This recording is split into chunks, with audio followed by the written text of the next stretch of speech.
Oui, bonjour à tous. Alors, au titre du syndicat des avocats de France, nous savons combien toutes ces lois, toutes ces nouvelles infractions servent demain à empêcher les personnes de manifester, de s'exprimer. Nous savons très bien que cette nouvelle infraction, notamment sur le fait de filmer des policiers, on verra demain pour 48 heures en garde à vue, notamment des manifestants ou des personnes qui filment les pratiques policières lors des expulsions sur les étrangers par exemple. 48 heures en garde à vue du seul fait d'avoir filmé des policiers. C'est ça demain qui est prévu par ce texte de loi. Et c'est demain aussi des militants, des bénévoles, des activistes qui seront envoyés devant les tribunaux du seul fait d'avoir filmé. Mais cette loi contient d'autres grignotages perpétuels de nos libertés. Nous savons aussi que demain, une autre loi sur le séparatisme, sur les valeurs républicaines est en préparation, que c'est aussi la liberté associative qui est mise en cause. Et au nom de toutes ces libertés, nous appelons nous aussi à se mobiliser en masse et à demander le rejet de ce texte de loi. Nous sommes là tout simplement pour dire que ce gouvernement ne mettra pas la France, pays des droits de l'homme, deviendrait le premier pays des droits de l'homme bafoué. Ce n'est pas possible. Partout dans le monde, nous sommes regardés. Alors on voudrait nous imposer des choses incroyables. Tout d'abord, la liberté d'expression. La liberté d'expression avec des journalistes qui devraient avoir des accréditations. Bientôt, on va leur demander quel type de questions ils devront poser. Qu'est-ce que c'est que ce monde? Les journalistes n'ont pas à avoir le droit d'avoir une accréditation.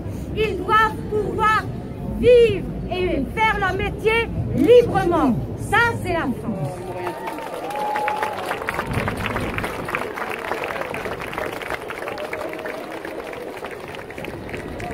Cette proposition de loi a une conception toute particulière de ce que devrait être la police républicaine dans ce pays. C'est une loi qui privatise les missions de sécurité et les renvoie à des organismes privés. C'est une loi qui transfère des compétences de la police nationale vers la police municipale, ce qui va provoquer une accentuation des inégalités, car comme vous le savez, la police municipale dépend des exécutifs locaux et de leurs moyens. C'est une loi qui gadgetise la police avec l'utilisation accrue des drones, de la reconnaissance faciale, des caméras piétons. C'est une loi que nous refusons aussi pour ce fameux article 24. Monsieur Darmanin, depuis longtemps, refuse de parler de violences policières. Et quand nous dénonçons les violences policières, c'est parce qu'il y a des violences policières.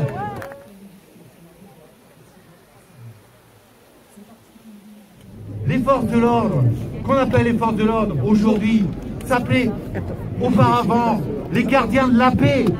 On est bien là, aujourd'hui, dans un changement de vocabulaire, dans une sécurisation à outrance, dans une espèce d'autarcie complète de ce pouvoir qui ne veut pas que le monde du travail puisse communiquer et dire non à ce qui se passe. Nous sommes pour une société juste, une société basée sur l'égalité, une société basée sur le partage des richesses. Et c'est ça qu'on veut mettre en avant. On vous donne d'ores et déjà rendez-vous le 5 décembre pour une grande manifestation départementale au départ de Porte-Paris à 14h30 à l'appel d'organisations syndicales. Voilà, c'est un gouvernement qui a peur de son peuple. Ce délire sécuritaire, ça fait le jeu de l'extrême droite. Et pour Solidaire, c'est inacceptable. Voilà, ne pas oublier non plus la prochaine loi qui va punir de prison et d'une amende les occupations des campus. Hein, cette loi aussi va nous tomber dessus. Voilà, nous pensons à Solidaire qu'en ce temps de pandémie, le gouvernement aurait mieux fait de s'occuper de la situation sanitaire, d'augmenter les lits de réanimation, d'augmenter le personnel, d'augmenter les salaires, y compris dans l'éducation et dans tous les services publics. Voilà, nous aussi, nous donnons rendez-vous le 5 décembre, porte de Paris, 14h30. Et concernant cette loi sécuritaire, le processus n'est pas fini. Il nous faut continuer à nous battre tous ensemble. Donc, organisons-nous tous ensemble. prendre la mesure de cette attaque, c'est la resituer dans notre contexte. Ce contexte, c'est un mouvement de contestation sociale sans précédent depuis des décennies.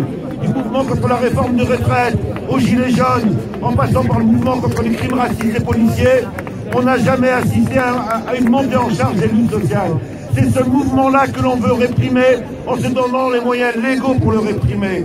Ce mouvement, c'est également la prise en compte, pour la mesure de cette loi, c'est prendre en compte l'état des quartiers populaires aujourd'hui. La misère est en train de s'installer dans ce pays et les quartiers sont au bord de la révolte et on prépare la répression de cette révolte.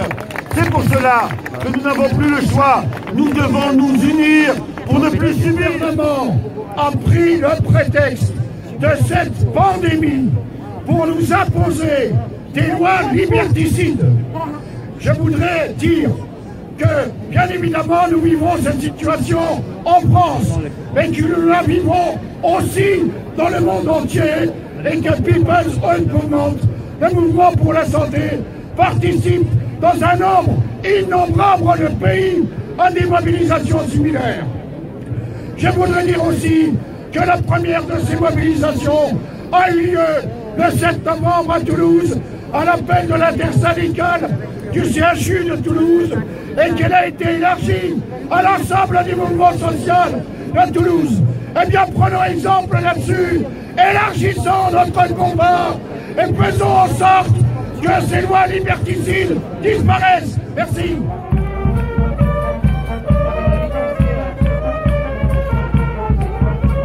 Nous vous remercions pour votre participation. Nous vous invitons à poursuivre le combat pour les libertés.